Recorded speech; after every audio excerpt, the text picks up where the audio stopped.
ሰልፍ አክቹዋላይዜሽን ሌቨል እንዴት መድረስ ይቻላል የሚለው ጥያቄ በተለመደው መንገድ የተለያየ አካባቢ የተለያየ ሐሳብ ይሰጣልና የተለመደው ምንድነው በሞቲቬሽን መድረስ ይቻላል ሁሉ ጊዜ አዎንታዊ አስተሳሰብን በማሰብ መድረስ ይቻላል መልካም የሆኑ ምኞቶች በመመኘት መድረስ ይቻላል ብሎ እንደዚህ አይነት የተለመደ መልሶችን የሚሰጡ ብዙ ሰዎች አሉ ግን ሳይንሳዊ ጥናቶች ከዚህ የተለየ ምላሽ ይሰጣል ምንድነው ራስን ማሳካት ወይም ስኬት ጫፍ ላይ መድረስ ወይም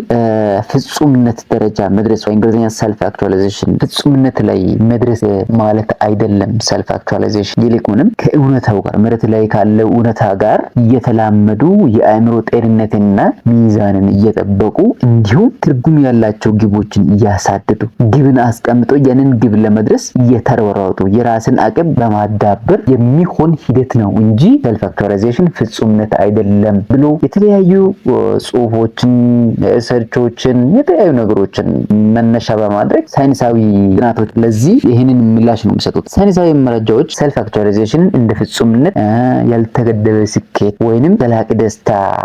አድርጎ አይገልጽም ይልቁንም እድገትን እንደ አንድ ቀጣይ ሂደት ይገልጹታል ምንድነው እንደ ቀጣይ እድገት ማለት ሰልፍ አክቹዋላይዜሽን ሌቨል ፍጹምነት ደረጃ ሳይሆን የጉዞ ሂደት ነው ሁሉ ጊዜ መማር ነው ሁሉ ጊዜ ወደፊት መጓዝ ነው መሬት ላይ ካለ እውነታ ጋር ራስን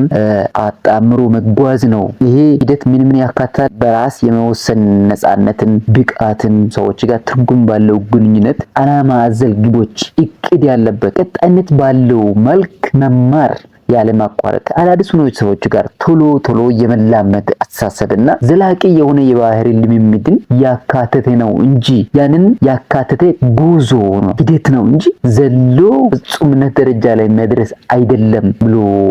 ለዚህ ጥያቄ ምላሽ ይሰጣል ሳይንሳዊ መረጃዎች ራስን እውን ማድረግ ወይም ሰልፍ አክቹዋላይዜሽን ፍጹምነት ደረጃ አይደለም ወደ ፍጹምነት ደረጃ የመጓዝ ሂደት ነው እንጂ ሁሉ ጊዜ መለወጥ ሁሉ ጊዜ መማር ሁሉ ጊዜ ወደፊት መጓዝ ሁሉ ጊዜ መማር የሆነ ግብ አስቀምጦ ወደዛ ግብ መጓዝ ነው እንጂ ዘሎ ፍጹምነት ደረጃ ላይ መድረስ አይደለም ይላል የሰው ልጅ አቅም እውን የሚሆነው አልፎ በሚፈጠር የመነሳሳት ስሜት አይደለም የሆነ ነገሮችን ሰምቶ ሞቲቬት አድርጎ ለወሰነ ጊዜ